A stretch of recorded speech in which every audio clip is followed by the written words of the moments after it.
Assalamualaikum warahmatullahi wabarakatuh.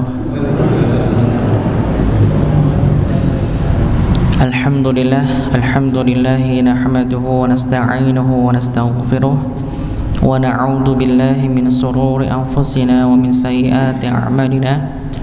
May yahdihillahu fala mudilla lahu wa may yudlil fala hadiya lahu. Asyhadu an la ilaha illallah wahdahu la syarika lahu wa asyhadu anna Muhammadan abduhu wa rasuluhu, amma ba'd. Qala Allah ta'ala fi kitabihil karim, a'udzu billahi minasy syaithanir rajim. Ya ayyuhalladzina amanu taqullaha haqqa tuqatih wa la tamutunna illa wa antum muslimun. Wa qala Nabi sallallahu alaihi wasallam, talabul ilmi fariidatun ala kulli muslimin. Bapak Ibu yang kami hormati, alhamdulillah kita bersyukur pada Allah Subhanahu wa taala yang masih memberikan kita kesehatan, masih memberikan kita waktu luang sehingga Allah Subhanahu wa taala mengizinkan kita untuk bisa hadir di majelis ini, dan mudah-mudahan majelis yang kita bangun di malam hari ini mendatangkan ridha Allah Subhanahu wa taala, mendatangkan rahmat Allah Subhanahu wa taala, mendapatkan ampunan Allah Subhanahu wa taala. Untuk pertemuan terakhir ini nggih. Iya betul. Atau masih ada lagi? Kalau Syaban terakhir nggih, Jumat besok nggih kalau nggak salah. 29. Tapi untuk keputusan puasanya tunggu nanti nggih, Allah. Ya, nanti lihat kondisinya.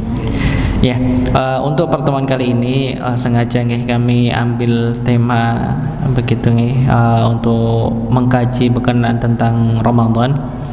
Ya, sebelumnya kita sudah menyelesaikan surat Al-Balad nggih, dan kita pending dulu nggih untuk tafsirnya, untuk tadabburnya.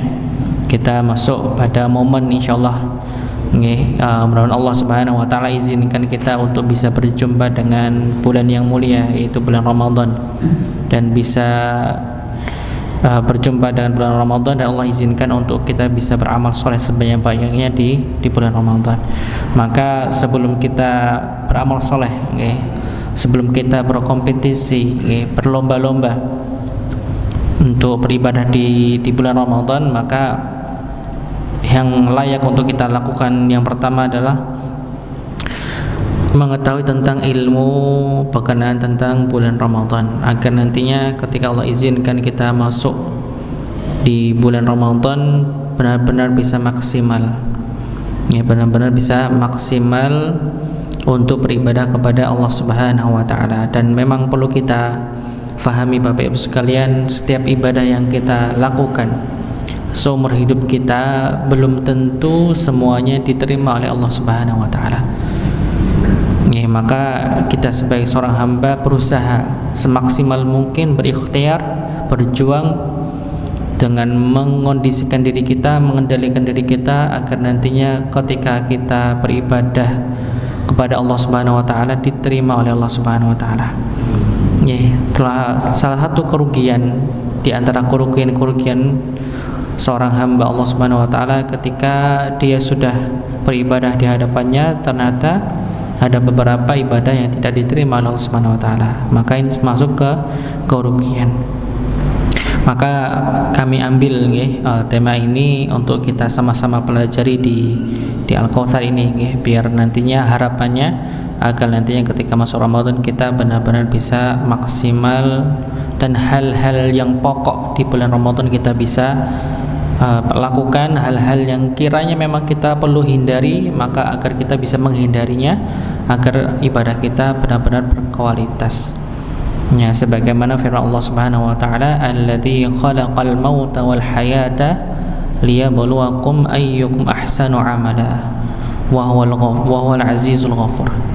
Ya, Allah Subhanahu wa taala menyampaikan, Allah Subhanahu wa taala yang menciptakan, ya, alladzi khalaqal mauta wal hayah, Allah menciptakan kematian dan kehidupan. untuk menguji kita semua Bapak Ibu sekalian. Allah Subhanahu wa taala mengizinkan kita untuk hadir, untuk hidup di dunia sebagai ujian. Hidup dan mati kita sebagai ujian, dan di antara kita manakah yang paling baik amalannya. Maka dari itu kita berusaha untuk semaksimal mungkin dalam ibadah di bulan Ramadan agar benar-benar maksimal. Walaupun waktunya singkat, mudah-mudahan bisa tercapai. Mungkin saya akan jelaskan secara singkat saja biar bisa masuk ke poin-poin tertentu. Atau mungkin di awal-awal berkenaan tentang keutamaan Ramadan atau puasa, mungkin sedikit saja, mungkin sedikit saja. Biar nanti kita masuk pada poinnya. Ya, jadi keutamaan bulan Ramadan Bapak Ibu sekalian yang sebagaimana kita ketahui di pertemuan tahun lalu pastinya pernah pembicara yang lainnya pernah membicarakan berkenaan tentang ini. Nah, keutamaan bulan Ramadan yang kita ketahui banyak sekali keutamaannya, dan diantaranya adalah bulan Ramadan adalah bulan diturunkannya Al-Quran. Sudah insyaallah sudah kita ketahui semuanya. Dalam surah Baqarah sudah dijelaskan. Ya syahrul Ramadan alladzi unzila fihi al-Qur'an hudan linnas wa bayyinatin minal huda wal furqan. Faman syahida minkum asy-syahra falyasum. Jadi disyariatkannya puasa ini sebenarnya dikarenakannya Al-Qur'an turun di bulan Ramadan. Kalau kita belajar tafsir pada ayat ini, Bapak Ibu sekalian, Allah Subhanahu wa taala memerintahkan khusus ada puasa di bulan Ramadan untuk memuliakannya Al-Quran turun di bulan Ramadan. Jadi ada perintah puasa itu dikarenakan Al-Quran diturunkan di bulan Ramadan. Tidak sebagaimana umat-umat terdahulu, tidak demikian. Berikutnya, setan-setan dibelenggu, pintu-pintu neraka ditutup, dan pintu-pintu surga dibuka. Ini sebagaimana hadis yang sudah kita ketahui semua, bahwa ketika di bulan Ramadan, maka pintu-pintu neraka ditutup, pintu-pintu surga dibuka, setan dibelenggu. Ini salah satu kasih sayang Allah Subhanahu wa taala bagi kita agar nantinya ketika Ramadan mudah untuk beramal. Dan kita rasakan semua ketika di bulan Ramadan, itu salah satu momen yang sangat mudah bagi kita untuk beribadah dibandingkan dengan di bulan-bulan lainnya. Maka kita dapati orang yang dia berpuasa Ramadan lebih mudah bagi orang lebih mudah dibandingkan ketika orang menyahur hutang di luar bulan Ramadan. Orang yang dia merasakan hatam sekali di bulan Ramadan, kadang ketika di bulan Ramadan 1 tahun pun gak hatam-hatam, begitu. Tapi ketika di bulan Ramadan mudah sekali untuk hatam karena kemudahan itu. Karena ketika Allah Subhanahu wa taala membuka pintu-pintu surga, menutup pintu-pintu neraka, dan membelenggu para setan. Yang ketiga, terdapat malam yang penuh kemuliaan. Di antara semua waktu yang paling mulia, malam paling mulia terdapat di bulan Ramadan, yaitu Lailatul Qadar. Maka lebih dimaksimalkan lagi di malam ini, di malam Lailatul Qadar itu, untuk beribadah kepada Allah Subhanahu wa taala. Berikutnya yang keempat, bulan Ramadan adalah salah satu waktu dikabulkannya doa. Maka salah satu waktu yang paling mustajab adalah ketika orang itu berpuasa di bulan Ramadan. Maka waktu tersebut sangat-sangat mustajab bagi orang yang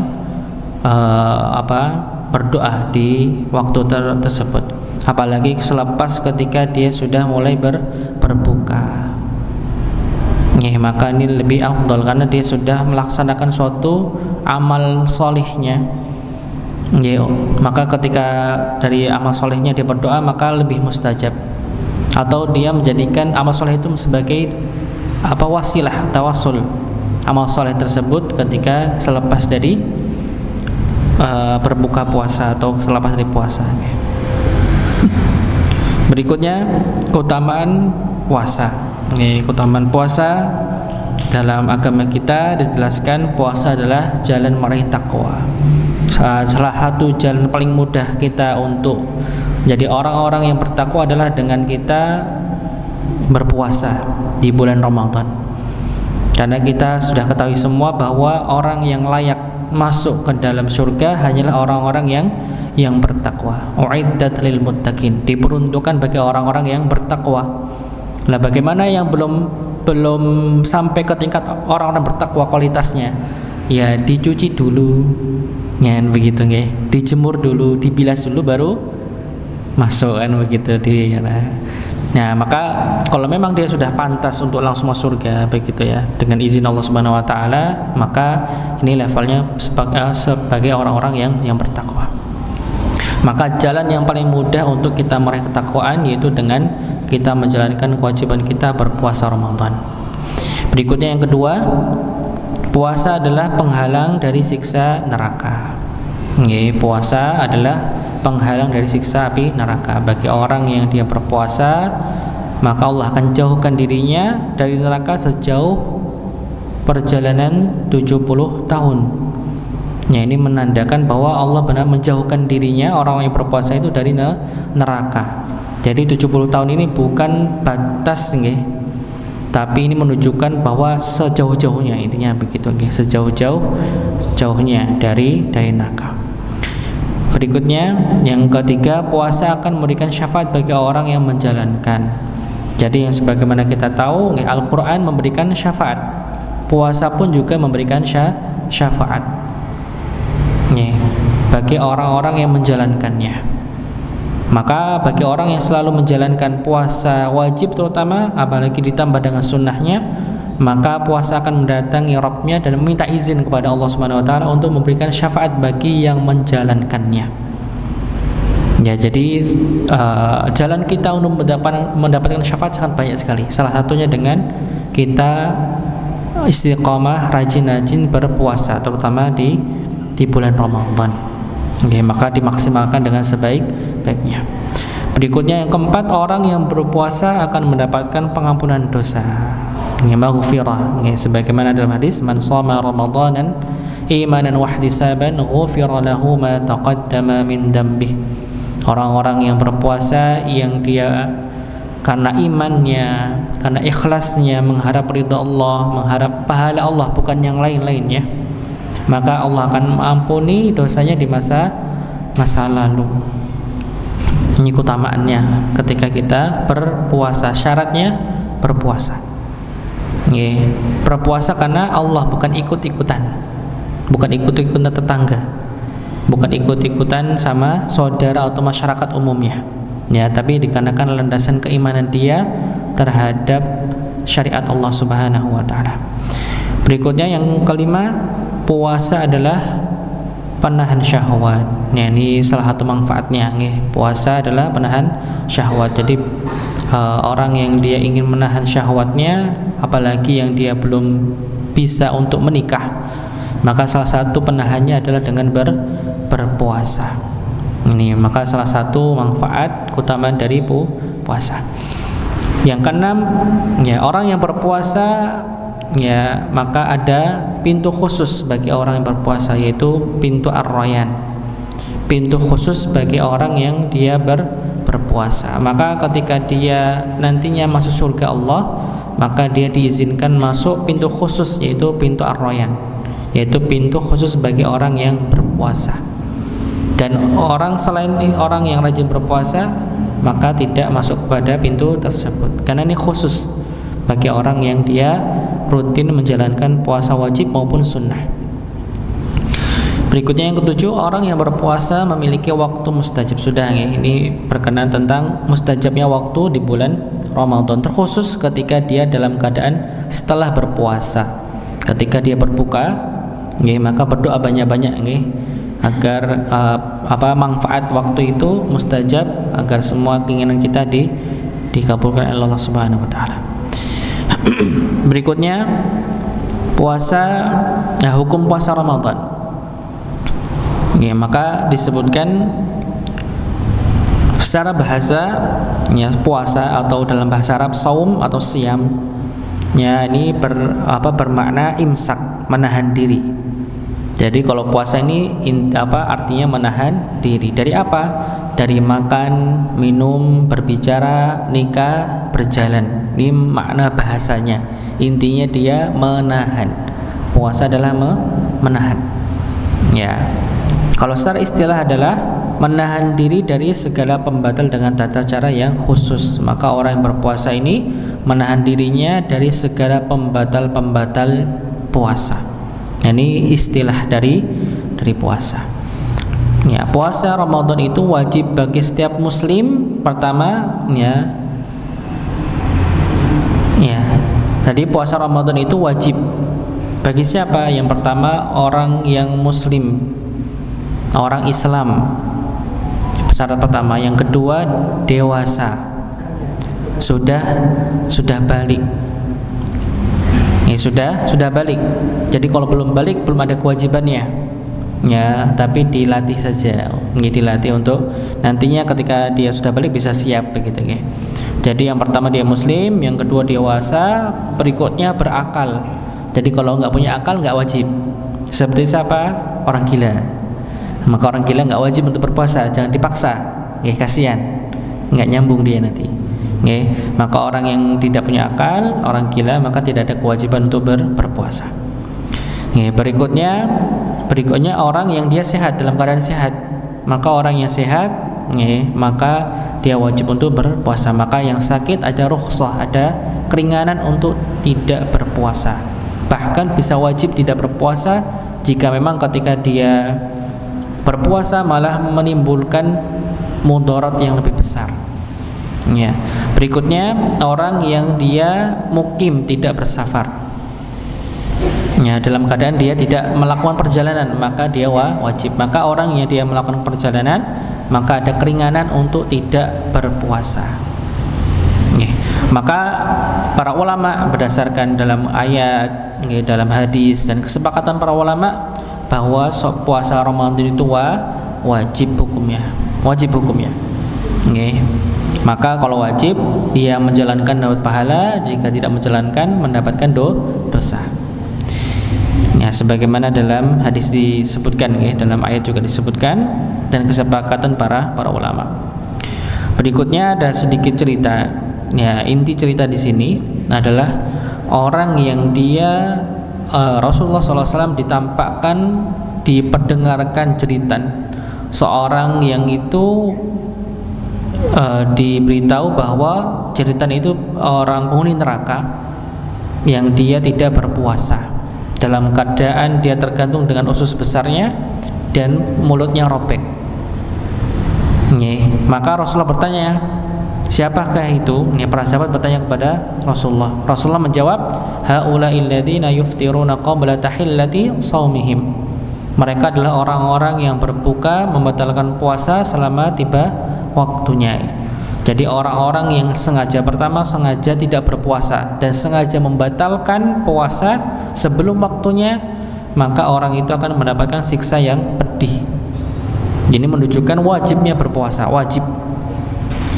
Karena ada ancaman yang sangat besar. Jadi orang yang meninggalkan puasa, sengaja membatalkan puasa belum waktunya, dosa besar. Ini dosa besar. Maka nanti kita akan terangkan bagaimana nanti kita terangkan bagaimana orang dia berpuasa tapi nggak sholat, nanti kita terangkan insyaallah. Berikutnya yang keempat, menentukan awal Ramadan. Secara singkat, menentukan awal Ramadan itu yang pertama melihat hilal Ramadan. Melihat hilal Ramadan. Berikutnya menggenapkan bulan Sya'ban menjadi 30 hari. Jikalau misalnya bulan atau hilal itu tidak terlihat, maka digenapkan menjadi 30 hari. Tapi bagaimana dengan kondisi kita ketika di Indonesia yang kadang begitu berbeda dalam penghitungannya, berbeda dalam memulainya Ramadan ataupun ketika masuk Idul Fitri, hari raya. Maka sebagaimana yang disebutkan oleh Imam Ahmad, ini salah satu ulama madhab, beliau menyampaikan, berpuasalah bersama pemimpin kalian dan bersama kaum muslimin lainnya di negeri kalian, baik ketika melihat hilal dalam keadaan cuaca cerah maupun mendung. Jadi untuk menghilangkan perselisihan umat Islam, yaitu dengan cara mengikuti pemimpin atau pemerintah, maka ini lebih ditekankan agar tidak ada perbedaan. maka ini lebih ditekankan. Kalaupun misalnya ternyata memang tidak begitu mudah untuk itu, karena ada yang kadang lebih condong kepada perhitungan. Kan kalau di Indonesia ada yang hisab, ada yang ruqyahan begitu, ruqyah. Maka lihat kondisi di daerahnya begitu nih. Kalau daerahnya itu berpuasa, kalau memang dia hanya sekedar mengikuti saja, maka ikuti kebanyakan orang saat itu.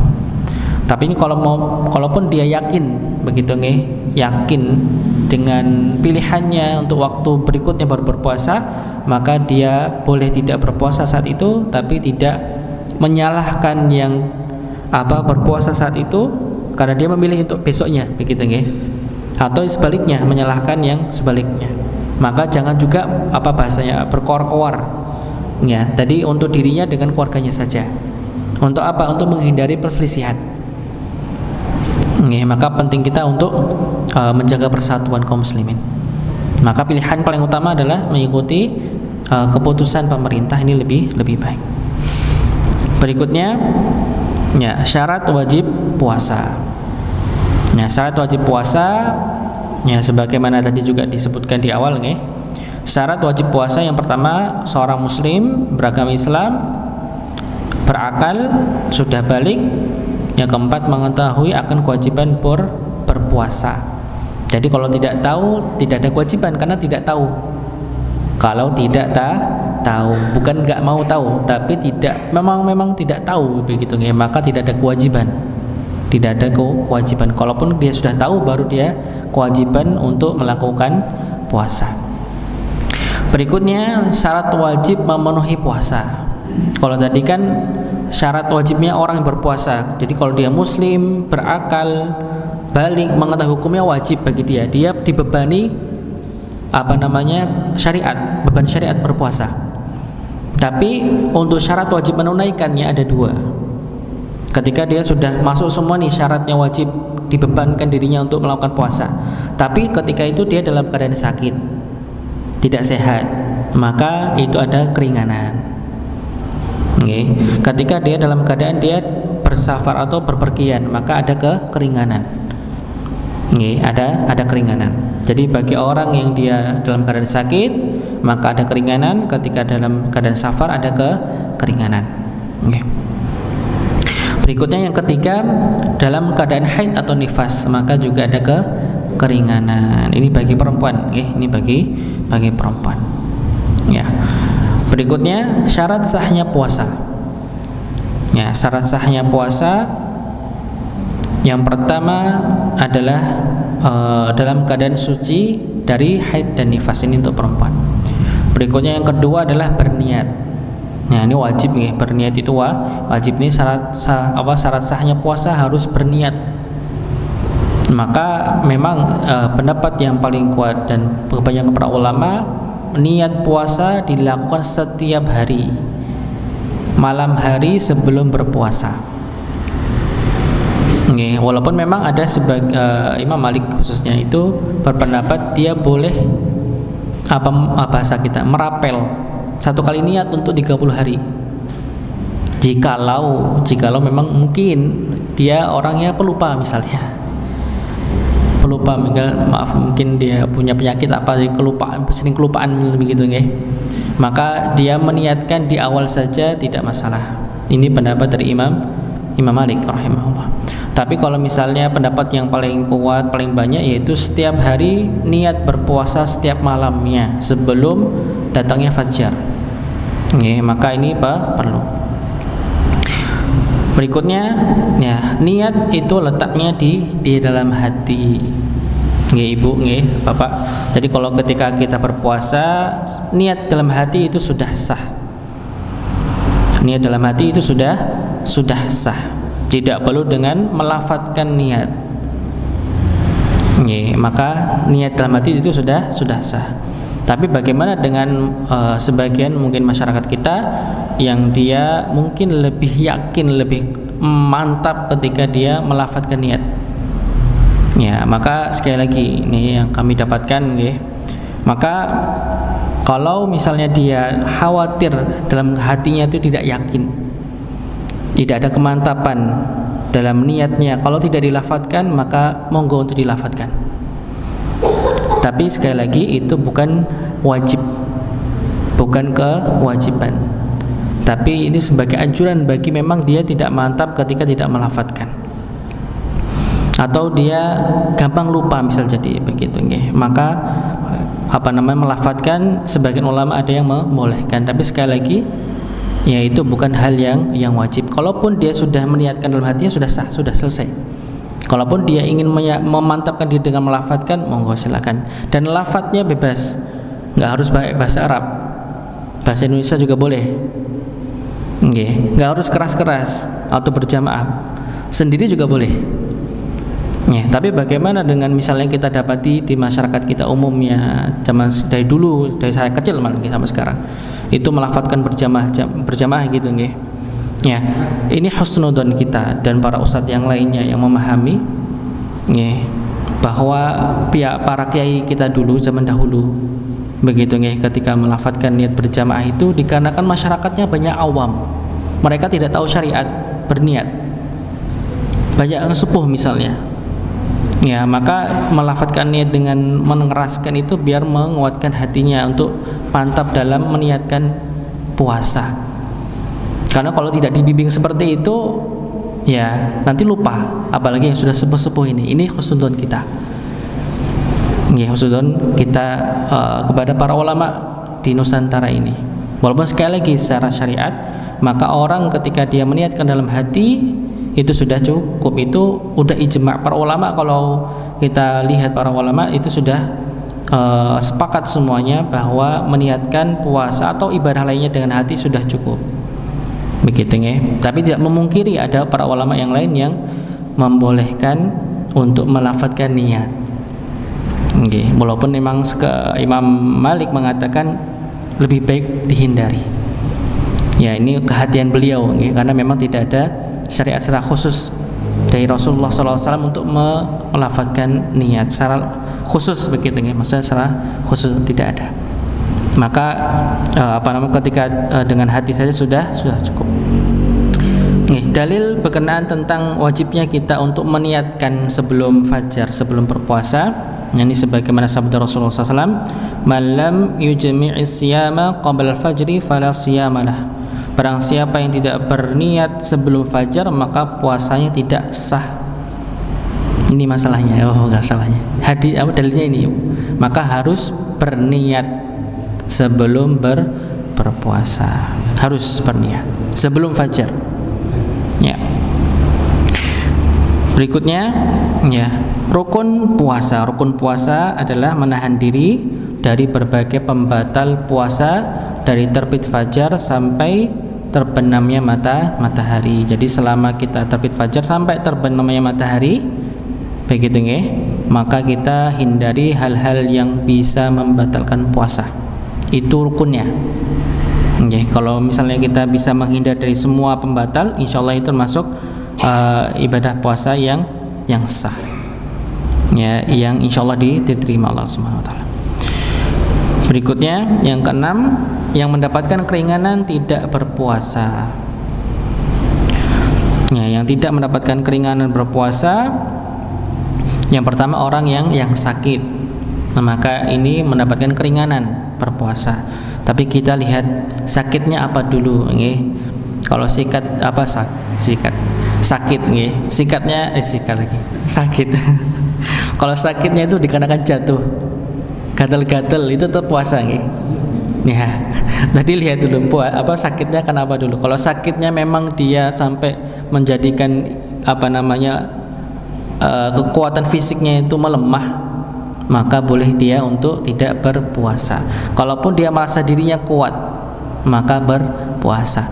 Kalau misal dia tahu dirinya itu nggak kuat dan dia maksakan, maka itu zalim pada fisiknya sendiri, maka wajib tidak berpuasa.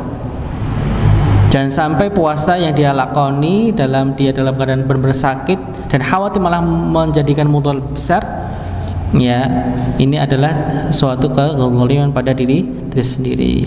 Ya, maka ketika memang kita tahu ternyata tidak bisa memenuhi puasa karena dalam keadaan sakit, maka tidak berpuasa. Bahkan sebagian ulama mengatakan wajib tidak berpuasa, ya, karena khawatirnya malah menjadikan fisiknya tambah sakit, ya. Berikutnya yang kedua, orang yang bersafar. Maka orang yang safar itu dia punya keringan, jadi dia boleh memilih mau berpuasa atau tidak, tergantung pada kondisinya juga. Ya, kalau safarnya tidak memberatkan dirinya, melanjutkan puasa juga tidak masalah.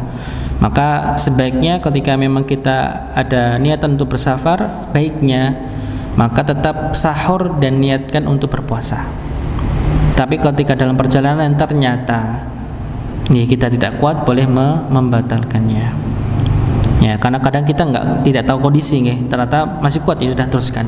Maka tetap kondisinya kita niatkan pada malam harinya niat berpuasa, sahur, baru kita melakukan safar. Yang ketiga, orang yang sudah tua renta. Ini termasuk yang dia diberikan keringanan.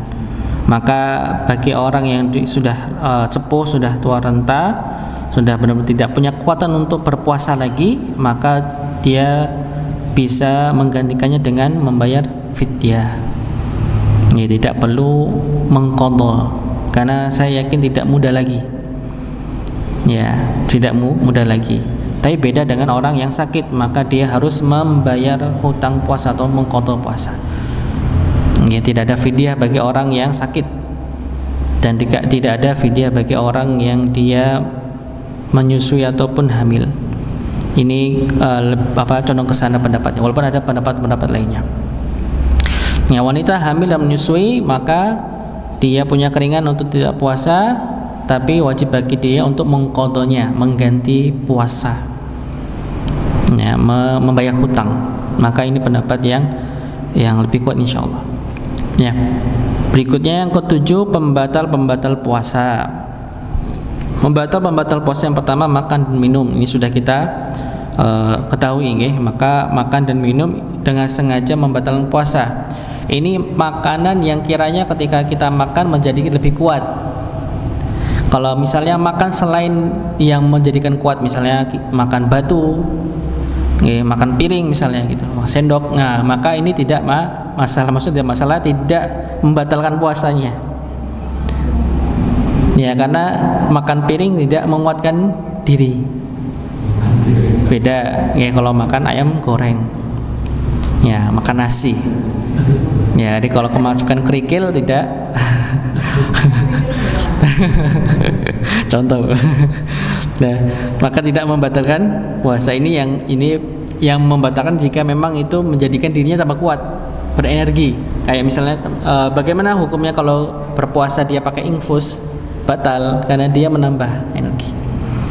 Ya, kalau makan yang bukan sampai menambah energi, ya maka tidak termasuk membatalkan. Tapi jangan disengaja, ya, jangan kayak gitu. Ya, berikutnya muntah dengan sengaja. Maka muntah sengaja ini membatalkan. Muntah dengan sengaja membatalkan puasa. Kalau muntah tidak sengaja tidak membatalkan puasa selagi tidak dimakan lagi. Maka ini tidak membatalkan. Kalau misalnya tidak sengaja, tidak sengaja maka tidak membatalkan. Kalau sengaja maka membatalkan. Berikutnya mendapati haid dan nifas. Misalnya dalam perjalanan puasa, pertengahannya atau menjelang mau buka puasa ternyata haid, ya sudah batal. Ya, maka ini termasuk pembatal puasa. Berikutnya yang keempat, yaitu melakukan hubungan suami istri. Maka ini juga jelas, ini membatalkan puasa, bahkan ada kafarahnya. Kafarahnya berat, yaitu dia berpuasa 2 bulan berturut-turut. Maka jangan sampai melakukan hubungan suami istri ketika di siang hari di bulan Ramadan. Maka hindari, karena kafarahnya sangat besar. Berikutnya, keluarnya air mani ini bagi laki-laki, ketika dia berjumpa dengan istrinya, maka ini termasuk juga membatalkan. Tidak sampai berhubungan suami istri, tapi dia sampai keluar dikarenakan berjumpunya, batal. Kalau tadi dia berhubungan suami istri tapi tidak sampai keluar, batal. Kalau keluar tambah batal lagi. Ya begitu. Maaf ini kami harus sebutkan karena ini ilmu ya. Kalau nggak disebutkan nggak tahu. Nah bahkan sebut maaf nih sampai disebutkan gimana jelasnya. Kalau hubungan sama istri itu intinya kalau maaf ya kalau kelamin kalau kelaminnya suami dengan istri bertemu entah seluruhnya atau sebagian batal. Ya mohon bisa dipahami, nggak usah dijelaskan sampai detail-detail lagi. Intinya seperti itu. Jadi kalau berhubungan suami istri mau hanya sebatas sebagian saja atau seluruhnya pertemunya itu, maka dia batal walaupun tidak sampai keluar maninya. Kalau keluar maninya jelas itu batalnya. Kalau tidak berhubungan suami istri sampai keluar, maka batal. Batal puasanya. Entah dilakukan bersama dengan istrinya maupun sendiri, batal.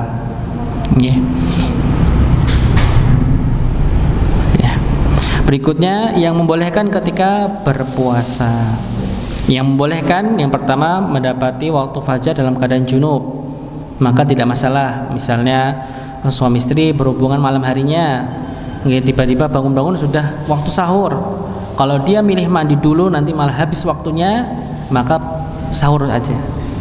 Kalaupun nanti selesai waktu sahurnya baru mandi tidak masalah, tidak membatalkan puasa. Begitu maksudnya nggih.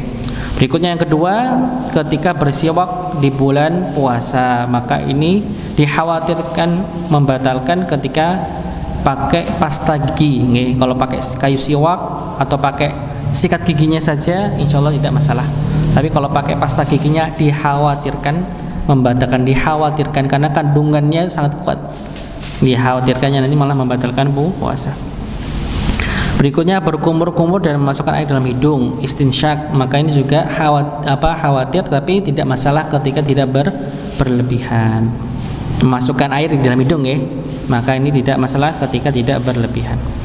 Berikutnya berjumpa dan mencium istri selama aman dari keluarnya mani tidak masalah. Mencium istri, berpelukan dengan istri ketika dalam puasa boleh. Yang penting tidak sampai keluar air maninya. Begitu ya. Berikutnya bekam dan donor darah jika tidak membuat lemas, maka juga boleh ya. Donor darah boleh. Bekam boleh jika tidak sampai membuat dirinya lemas. Ya. Berikutnya mencicipi makanan selama tidak masuk kerongkongan. Ini juga boleh ya. Bagi yang masak ya. Jadi saran kami ini bagi yang masak saja. Yang tidak masak nggak usah ikut-ikutan. Yang masak saja. Misal ibu-ibu yang masak ya sudah ibu-ibu saja, bapak-bapak nggak usah ikut-ikutan, anak-anak juga nggak usah ikut-ikutan, gitu maksudnya. Ya nanti malah semua suruh ikut-ikutan, sekeluarga suruh nyicipi semua, habis ternyata nggak sadar. Ya yang dimaksudkan adalah yang perlu, memang yang perlu ketika dalam kondisi dia sedang memasak. Berikutnya yang ketujuh ya meneteskan air untuk itu ya obat mata ini dan celak, maka ini juga tidak membatalkan puasa, ini boleh. Berikutnya mandi dan menyiramkan air di kepala untuk membuat segar, ini juga tidak masalah. Ketika puasa siang-siang hari kok lemas, kepanasan waktu cuacanya, mandi pakai air dingin disiramin juga boleh, tidak membatalkan puasa. Kalau punya kolam renang di rumah nyelam juga boleh, yang penting nggak diminum. Nah begitu, insya Allah tidak membatalkan puasa. Yang kesembilan menelan dahak tidak masalah. Ada dahak di dalam mulut ditelan nggak masalah, ludah ditelan nggak masalah, selagi jangan dikeluarkan ya. Jadi kalau sudah dikeluarkan sudah beda hukumnya. Kalau masih dalam rongga mulut maka tidak masalah. Menelan ludah, menelan darah yang dikit di dalam mulut tidak membatalkan. Darah misalnya gusi kita ada darah dikit, kita tertelan, tidak sengaja tertelan tidak masalah. Atau sisa makanan yang kita tidak sengaja tertelan tidak masalah, tidak menjadikan dia batal. Berikutnya sunnah-sunnah dalam berpuasa. Mengakhirkan sahur, jadi baiknya kalau sahur itu diakhirkan, jangan jam 2 pagi baru sahur Bu. Ya, maka bagusnya menjelang mau subuh itu sahur kalau bisa. Kalau enggak kebablasan dia diusahakan 5 menit sebelum adzan subuh itu dia sahur. menyegerakan berbuka. Nah, ini segera, jangan ditunda-tunda sampai habis tarawih. Tapi ketika sudah waktunya berbuka, segera untuk berbuka. Berikutnya, berbuka dengan kurma dan air putih, ini sangat dianjurkan. Sangat-sangat dianjurkan sebagaimana sunnah Rasulullah SAW. Berikutnya, berdoa. Ya, ini berdoa ketika berbuka, ini juga sunnah. Doanya bagaimana? Doa berpuasa yang disandarkan kepada Nabi, "Dzahabadh dhama'u wa batalatil uru'u wa thabatal ajru", insyaallah ini yang disandarkan oleh Nabi. Tapi kalau misalnya ibu baca Allahumma laka sumtu wa ala rizqika aftartu, atau yang biasa kita baca Allahumma laka sumtu wa bika amartu, Allahumma laka sumtu wa bika amantu wa ala rizqika aftartu bi rahmatika ya arhamar rahimin, juga boleh. Tapi ini tidak bisa disandarkan kepada Nabi. Ya, ini tidak bisa disandarkan kepada Nabi. Kalau bolehnya dibaca, boleh, tidak masalah. Tapi tidak bisa disandarkan kepada Nabi. Tapi kalau mau lebih afdolnya, ya sebagaimana dicontohkan oleh Nabi, "Dzahabadh dhama'u", atau digabung juga nggak masalah. Karena bacaan yang tadi yang sering kita baca di masyarakat umumnya ini juga dilakukan oleh orang-orang salaf terdahulu riwayatnya, tapi tidak disandarkan kepada Nabi. Begitu. Yang sahih hadisnya yang di atas, "Dzahabat dhama'u". Begitu nggih. Ya, cukup nggih. Kita insyaallah kita lanjutkan kepada telepon berikutnya insyaallah. Nggih, sedikit nggih kita sebelum kita tutup, kami doakan nggih. Kemarin ada yang minta doa nggih, Pak Husin nggih. Kita doakan bersama-sama. Bismillahirrahmanirrahim. Alhamdulillahi rabbil alamin, hamdan syakirin, hamdan na'imin, hamdan yuwafi ni'amahu wa yukafi'u mazidah. Ya Rabbana lakal hamdu wa lakal syukru kama yanbaghi li jalali wajhikal karim wa 'azimi sultanik. Allahumma salli ala Muhammad wa ala ali Muhammad kama sallaita ala Ibrahim wa ala ali Ibrahim, wa barik ala Muhammad wa ala ali Muhammad kama barakta ala Ibrahim innaka Hamidum Majid. Ya Allah, mudahkanlah kepada saudari kami Anandita Putri binti Anung Wibowo, dimudahkan dan dilancarkan untuk mendapatkan keturunan. Dan kepada saudara kami Aryo Adityo Ramadan bin Anung Wibowo, agar dimudahkan segera mendapatkan pekerjaan dan pasangan hidup yang salihah. Rabbi habalana min ladunka dzurriyyatan thayyibah innaka sami'un du'a. Rabbana habalana min azwajina wa dhurriyyatina qurrata a'yun waj'alil muttaqina imama. Subhana rabbika rabbil izzati amma yasifun wa salamun alal mursalin walhamdulillahi rabbil alamin. Cukup nggih untuk pertemuan kali ini. Mohon maaf terpotong nggih karena waktu. Kita cukupkan dengan doa kafarat majelis. Subhanakallahumma wa bihamdika asyhadu an la ilaha illa anta astaghfiruka wa atubu ilaik. Assalamualaikum warahmatullahi wabarakatuh.